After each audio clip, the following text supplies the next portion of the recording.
Ako primetite da imate problema sa spavanjem ili da se osjećate nemirno i kao posljedicu toga ne možete da zaspite do 3 sata ujutru, onda znajte da definitivno imate problema sa nesanicom. Nesanica ili insomnija je poremećaj spavanja koji se karakteriše kao problem da zaspite i odspavate noć ili kao problem da se probudite i ostanete budni. U nastavku videa saznajte kako da promenite život iz korena i konačno se probudite odmorni i puni elana. Ukoliko još uvek niste, podržite naš kanal klikom na dugme za prati, a ako želite uvek da budete u toku sa novim sadržajima na našem kanalu, kliknite na dugme zvono. Postoje dve vrste nesanica, hronična i akutna insomnija. Akutna, odnosno kratkotrajna insomnija, nastaje zbog nekih stresnih životnih okolnosti. Stres utiče na organizam i često izaziva probleme sa spavanjem. Hronična insomnija traje više od mjesec dana, a javlja se kao posljedica psihičkih problema ili konzumiranja droga i lekova. Ovaj tip nesanice je teži za lečenje i male su šanse da će proći spontano.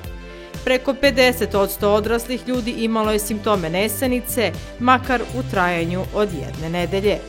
Nesanica ima mnogo uzoraka, uključujući stres, anksioznost i druge poremećaje mentalnog zdravlja, nedostatak rasporeda spavanja, nezdrave navike kao što su loša ishrana, česte dremke, previše vremena pred ekranom i previše unosa kofeina. Sa vama delimo nekoliko korisnih načina kako da smanjite posljedice nesanice ili ih u potpunosti otklonite. Isprobajte ovih nekoliko saveta i konačno se probudite odmorni i puni životnog elana. Nemojte jesti kasno uveče. Jedanje teških obroka i začinjene hrane kasno uveče uzrokuje probleme u procesu varenja. Prekasno jedenje može izazvati probavne smetnje. Obavezno večerajte 2 do 3 sata pre spavanja.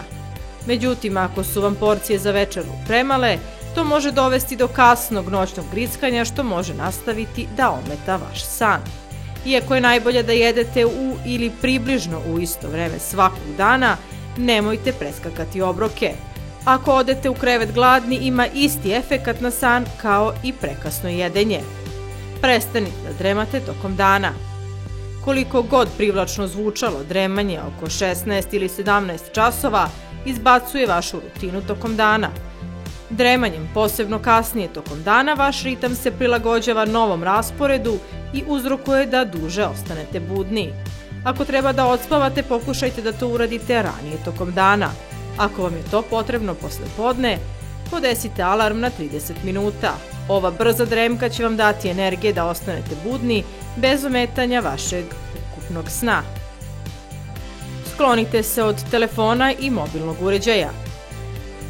Mobilni telefoni i drugi uređaji kao što su televizori i laptopovi emituju plavu svetlost visoke energije koja stimuliše mozak, čineći ga da misli da vidi dnevnu svetlost.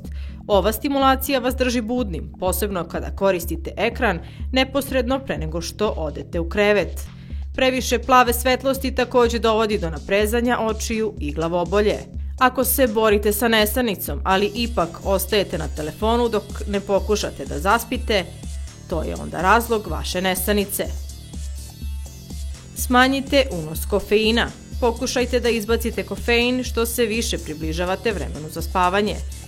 Kofein je stimulans koji povećava aktivnost vašeg mozga, nervnog sistema, cirkulaciju adrenalina i sprečava pospanost. Kofein blokira adenozinske receptore, hemikaliju koja izaziva san.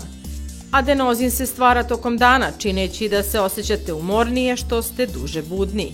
Kofein sprečava vaš mozak da registruje hemikalije, zbog čega se osjećate budnim. Ako vam kofein ometa san, trebalo bi da prestanete da ga uzimate 6 sati pre odlaska u krevet. To je zato što telo obrađuje kofein između 4 i 6 sati. Biljni čajevi. Biljni čajevi poput kamilice, lavande pa čak i zeleni čaj sa niskim sadržajem kofeina pomažu da se telo pripremi za odmor.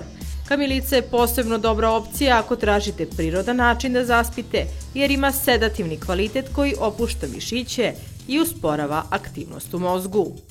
Neki drugi načini za pomoć kod nesanice uključuju meditaciju, miris lavande, tople kupke ili tuširanje prespavanja, izbjegavanje stimulativnih aktivnosti kao što su video igrice ili posao. Ako vam je potrebno dugoročno rešenje za nesanicu, razgovarajte sa svojim lekarom o opcijama kao što su lekovi na recept ili kognitivne terapije.